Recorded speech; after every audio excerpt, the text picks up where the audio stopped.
Hey guys, in this video I'm going to be quickly showing you how to turn your template for your Victorian puzzle card into your actual finished card. Now what makes these so cute is that it's basically like a little origami art piece, but a useful card as well. So this is an example that I've printed and stuck together and already done to show you that basically when it's finished it will look like this. And then you open each spoke to reveal a little pinwheel design. All of these details have been hand painted by myself with watercolor. I did them on some watercolor paper and then transferred them into the design. And so once it opens up into this pinwheel shape, you open the middle to reveal your message. Now, obviously this was inspired by Christmas, so perfect for Christmas cards, but you can use it for anything at all. I'm going to be showing you how to put your paper together, how to fold it, and also just showing you the tips and tricks for making it fold nice and neatly. So let's go. All you need for this is some paper and a printer, a pair of scissors, and some glue of some kind.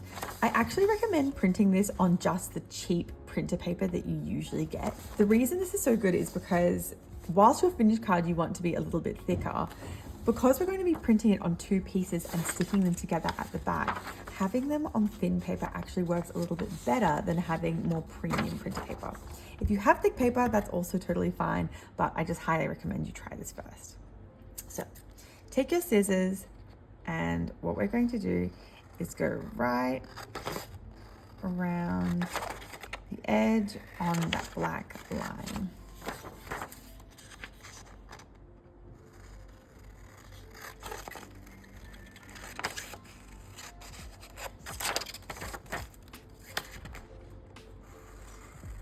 Try to be as accurate as possible, but don't worry if it's not completely perfect. It's fine.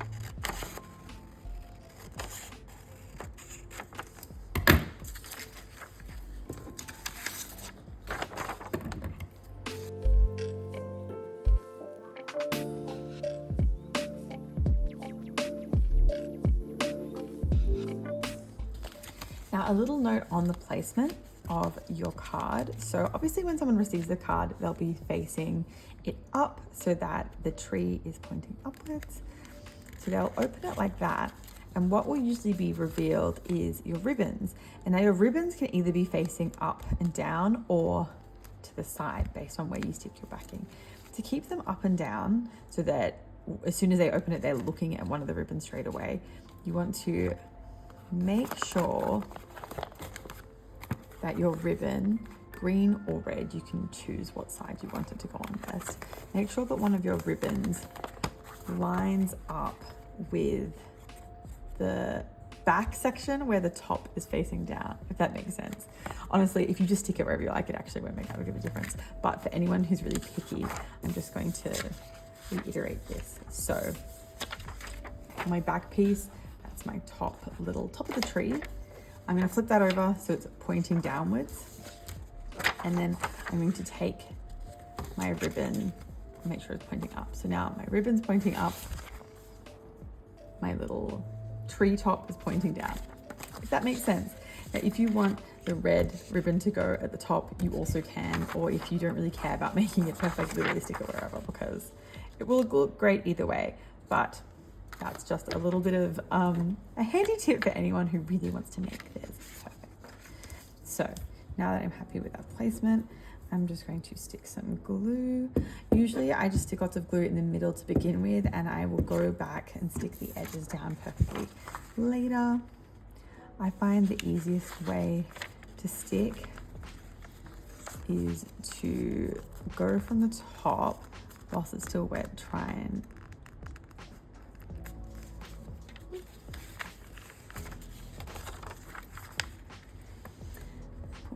in the frame for a second, sorry, and then press it down.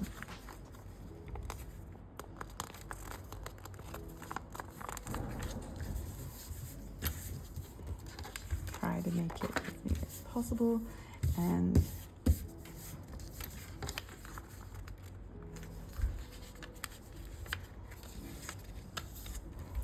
Sometimes there'll be little areas where they might not line up absolutely perfectly, but honestly, I found that doesn't make the absolute hugest difference. I think if you're just making one of these for one special person, maybe take your time to make it line up absolutely perfectly.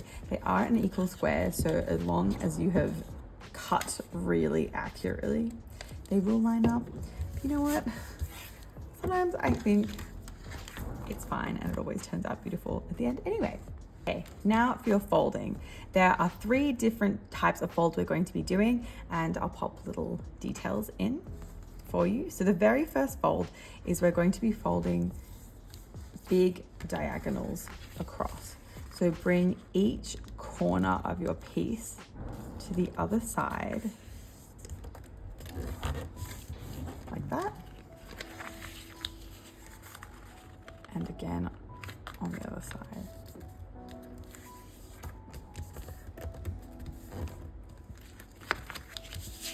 Okay, so that's your first fold.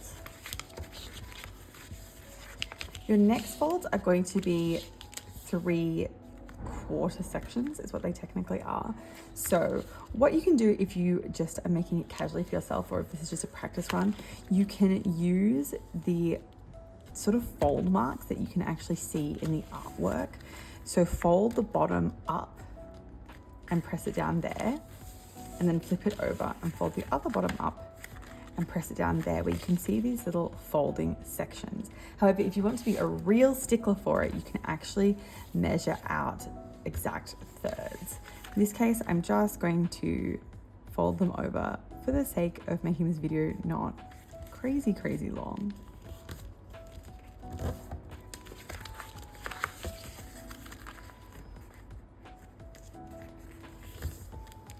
So pretty much it will become, yeah, you can see it's pretty accurate into thirds. And again on this side.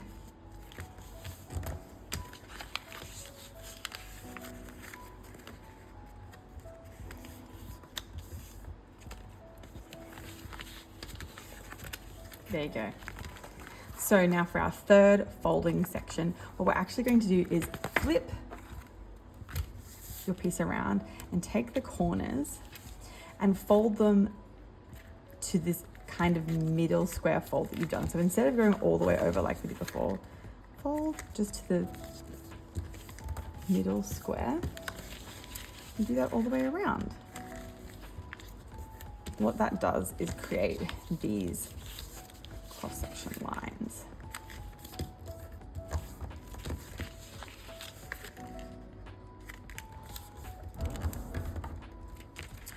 There we go. So now that we have all these folds, we're going to pull our piece together to create the pinwheel. This is where it gets a little bit tricky, but I'm going to show you with this pre-folded example. Once you make the pinwheel one time, the card will really easily fold into that position. The first one is hard.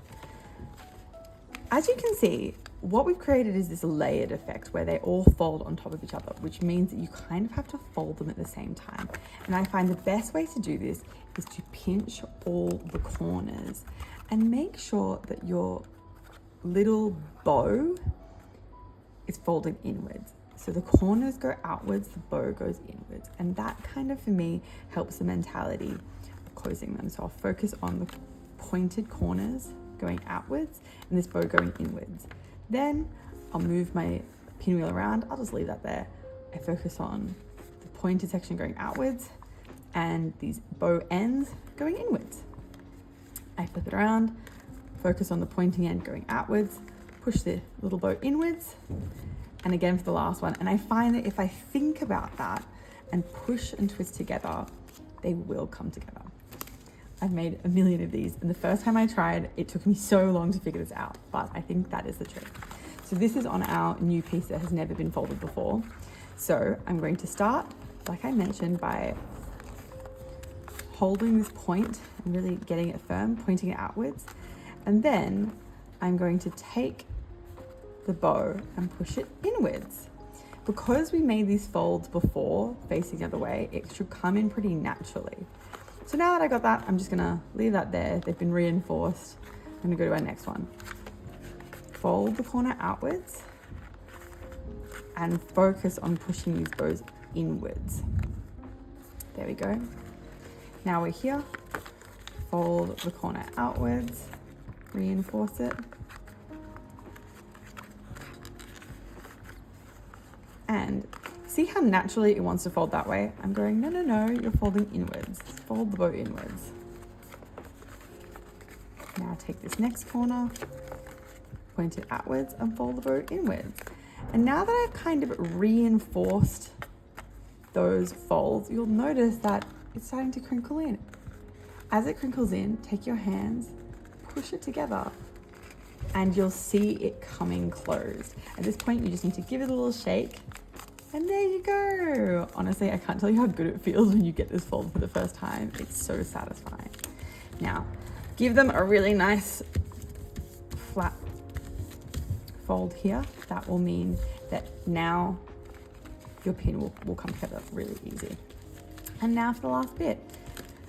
Flip your little pointed ends inwards, inwards, and inwards. And then the last part is to lift and tuck the tail in. Give it a shuffle, pincy ends. And there you go. Your little card is ready to gift. Now, I have left the inside blank so that you can write your own message for Christmas. There you go. I hope you have fun making your little card.